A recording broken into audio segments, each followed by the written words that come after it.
Oh, okay. This is on. Hi, Mariko. Hello. Hi. Hi, everybody. Thank you so much for making it out on this early winter Monday evening. We really, really appreciate your attendance. This is really meaningful to both, Glenn and myself, but also Ryan and Leah here. So thank you very much for coming. First, we want to start by introducing the Dean of the Creative School. Her name is Natalie Alvarez, and she's going to say a few words.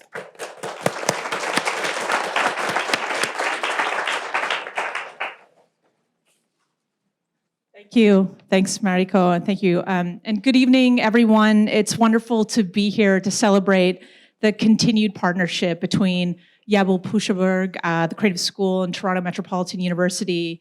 This is a partnership rooted in creativity, mentorship, a belief that great design can shape the way we live and connect with each other. I'd like to extend a heartfelt thanks to George Yabu, Glenn Pushelberg, Wakas Ahmed, the entire Yabul Pushelberg team, both here in Toronto and in New York City, Christian, Mariko, Shay, so many others who've made tonight possible in collaboration with the TMU community. This evening, we also celebrate the legacy of mentorship through the film Beauty Between the Lines, which explores the life and influence of the great Canadian architect, Arthur Erickson. Arthur was also an early mentor to George and Glenn, someone who, as they've shared, quote, opened doors, asked nothing in return, and led by example, unquote. And his generosity taught them that when a door is opened for you, it's your responsibility to keep it open for the next person. I also want to share that this event tonight is very poignant for me personally. As an undergraduate student at Simon Fraser University, walking through the halls of one of his most iconic buildings, then to go on to do graduate school at University of British Columbia, where I had the opportunity to take in the breathtaking Museum of Anthropology. You know, Vancouver is a city that is distinctive internationally because of Arthur Erickson's architecture. So you can imagine how I felt when I found myself working part-time at a little Italian deli/restaurant in Kitsilano on West 1st Avenue. I think it was called Epicurean Cafe. Oh, that cafe. You remember that one?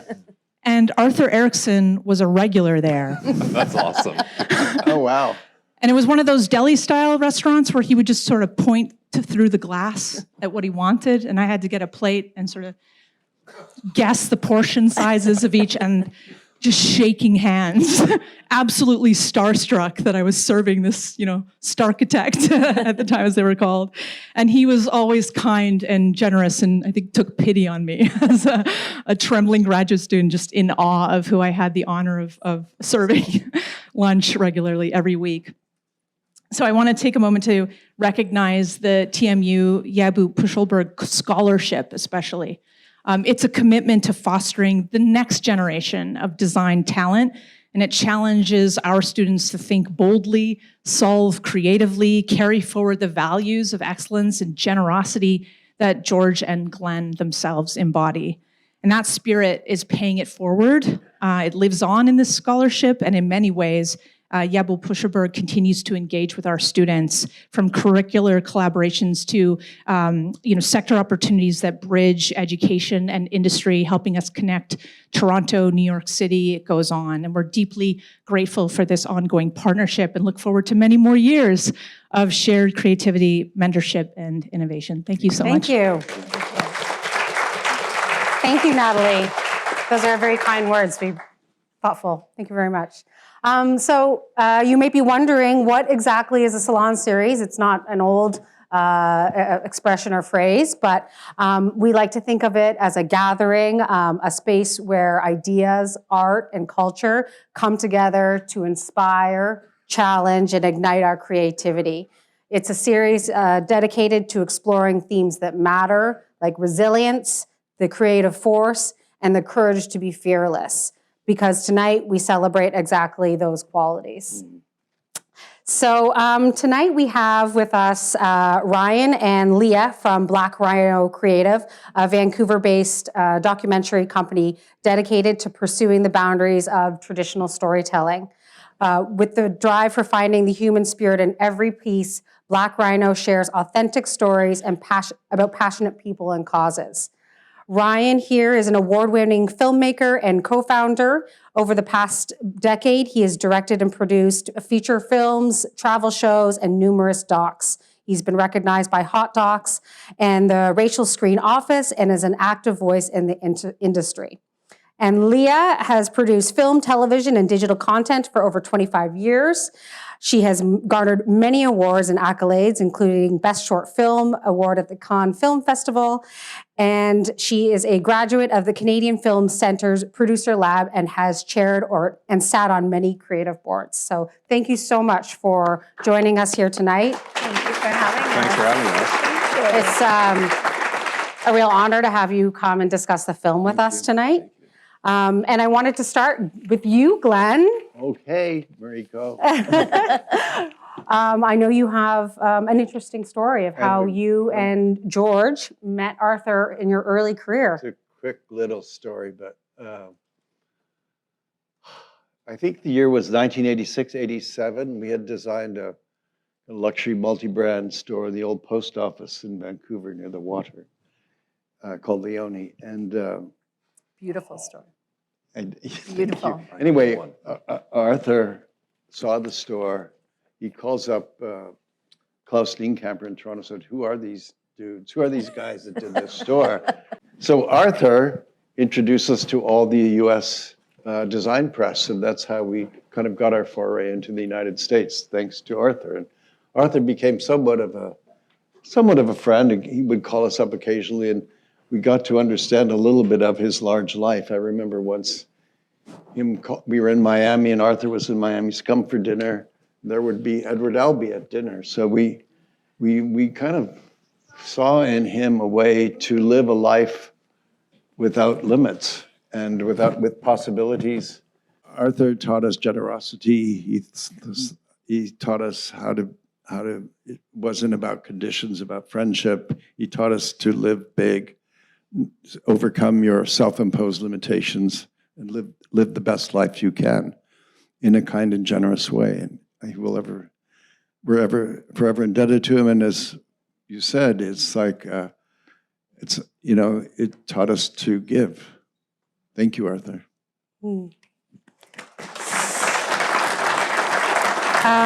Danny and Leah, I'm really curious to know, I've seen the film, and how did you know about this story? How did you uncover this incredible behind-the-scenes story? I mean, you can find out information about Arthur somewhat, but I think what you revealed were a very intimate portrait. So please share with us how you uncovered this story. Yeah. Okay. Well, where do we start? So I'll take it from the top. I'm not an trained architect.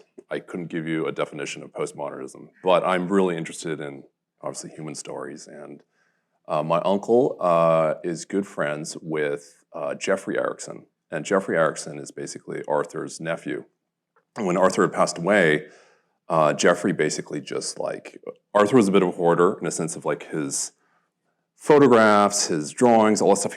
And so Jeffrey swooped in and took it all. And it's this crazy archive on South Granville. He lives in this tiny apartment, and it's like a shrine. It's crazy. It's just so much stuff. And my uncle Ray said, you should come check this out. So I went. He's like, maybe you should make a movie on this guy.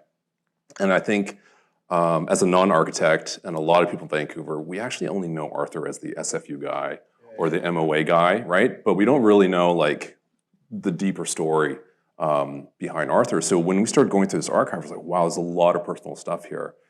And that's kind of when we discovered, of all the obituaries that were written about Arthur, there was only one obituary that wrote that he was a gay man and that the love of his life was this guy named Francisco Cripaz. And we're like, that is so interesting. And a lot of people didn't know this. Amazing guy. An amazing guy, and we're like, okay. An interior designer. An interior designer, and we're like, this is where we're going to kind of drop our anchor, and we're going to see what this is about. And that was our entry point into the story. Well, you'll all see. Yes. Yes. And I know you haven't seen the film yet, but once you will see, I was just struck by many similarities, Glenn, in terms of your early journey you know, Was going bankrupt once? No. no. But can you just tell us what you thought when you saw this gosh. film?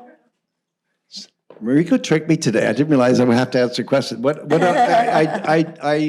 I mean, we've never had as big a life as Arthur. We weren't as quite as reckless as him, but there are a lot of parallels of taking chances, of living as large as we could, or whatever.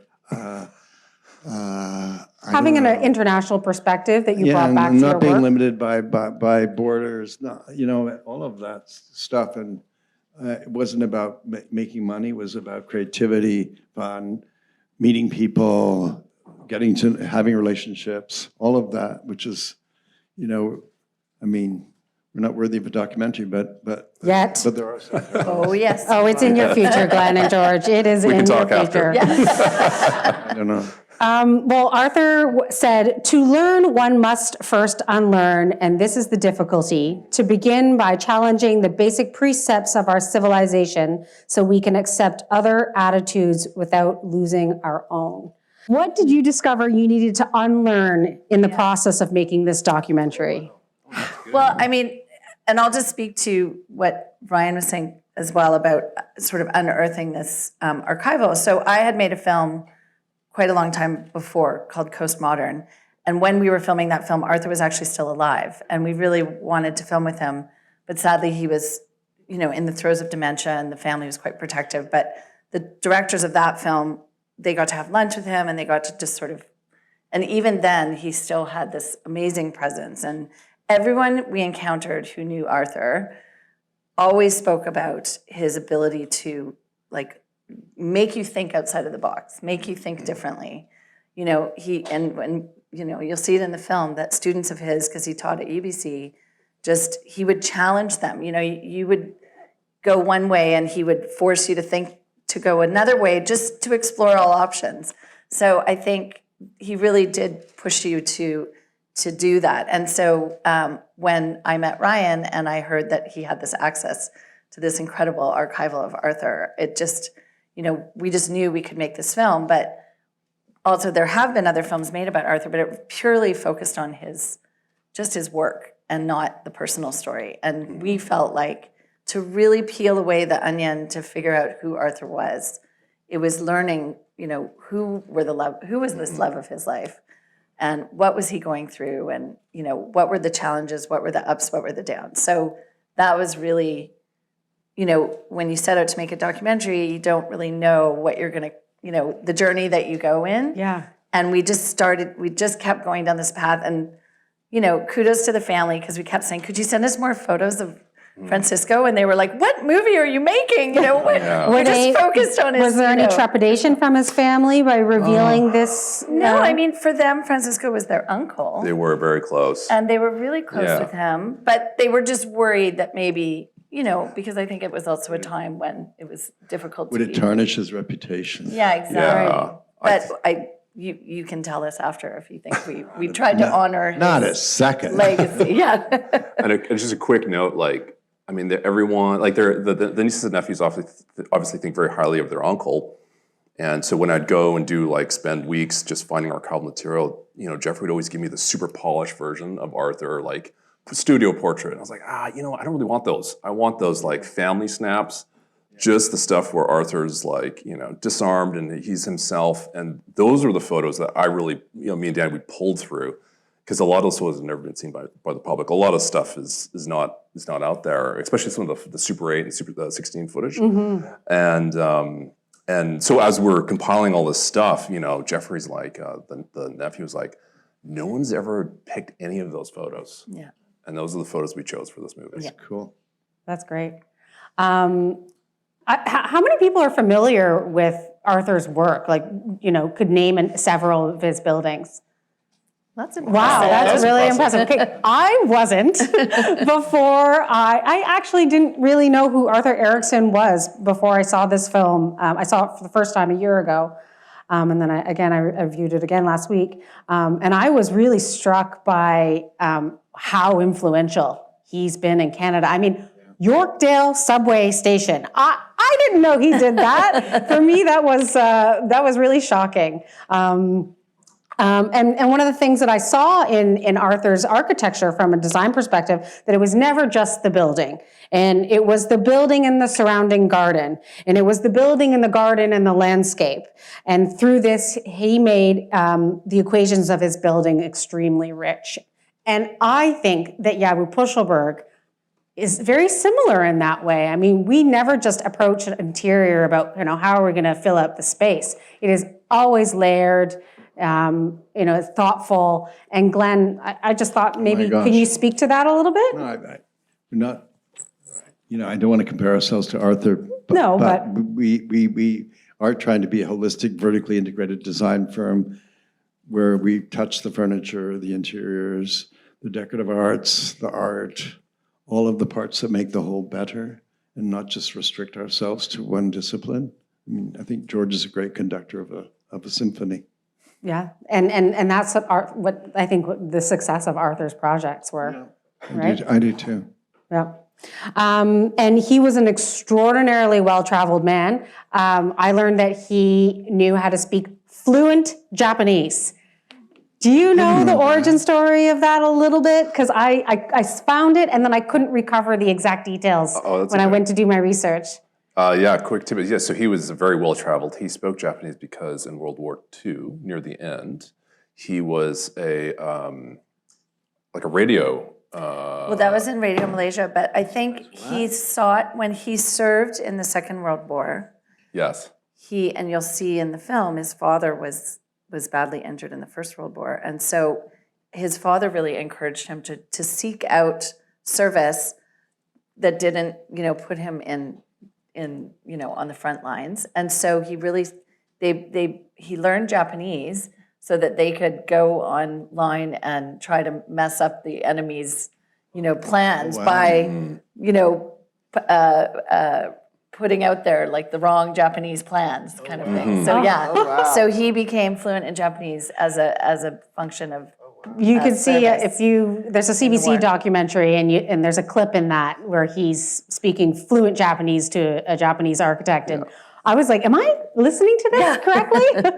And then he, I think he was very influenced by the Japanese architecture, so I think he went back there and studied it quite a bit. So he spent a lot of time in Japan.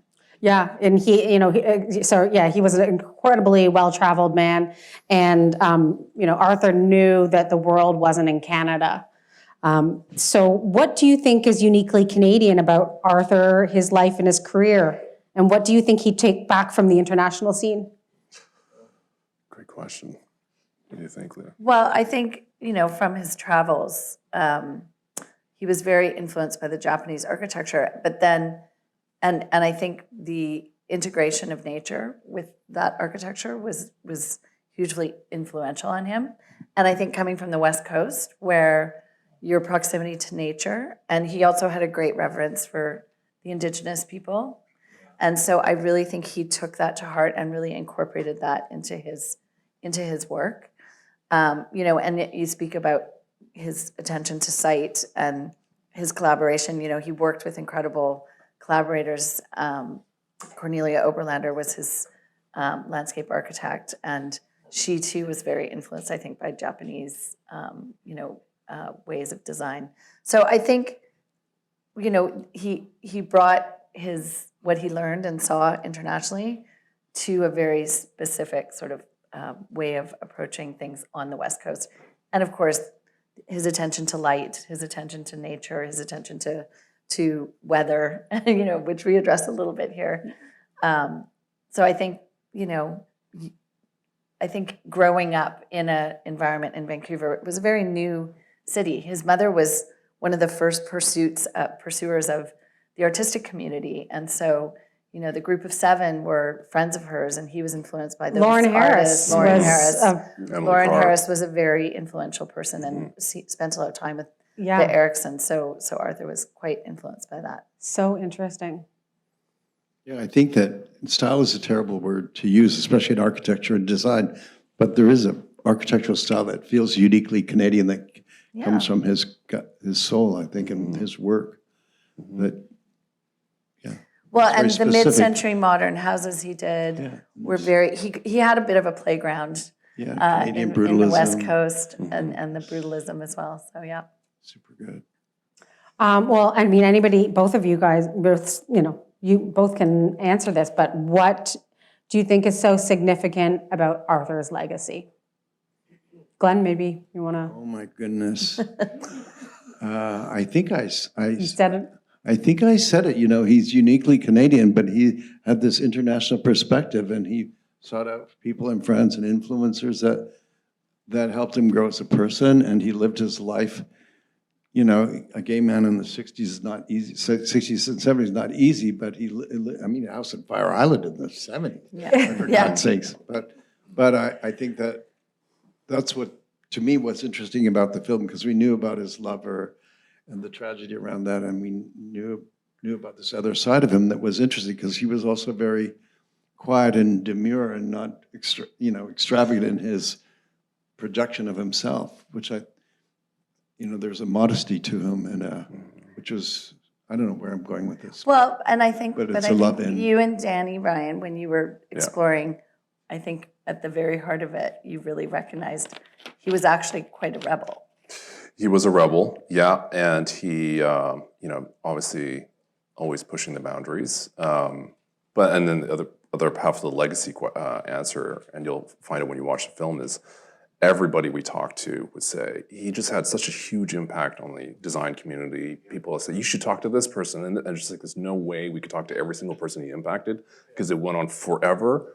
But and the people, those who were closest to him, were just so loyal, even despite the bankruptcy and all that stuff. They would just honestly take a bullet for Arthur. They were so committed to him. Aw, Yeah, you seem like such a nice man. yeah. Well, and I think he was a teacher right to the very And a end. teacher. Yeah, yeah. Yeah, do it. let's do it. Does anybody have any questions before we start? I think we'll answer some questions. Yeah, we can answer maybe some after questions. the You guys film. can watch. Okay, yeah. Great. Okay.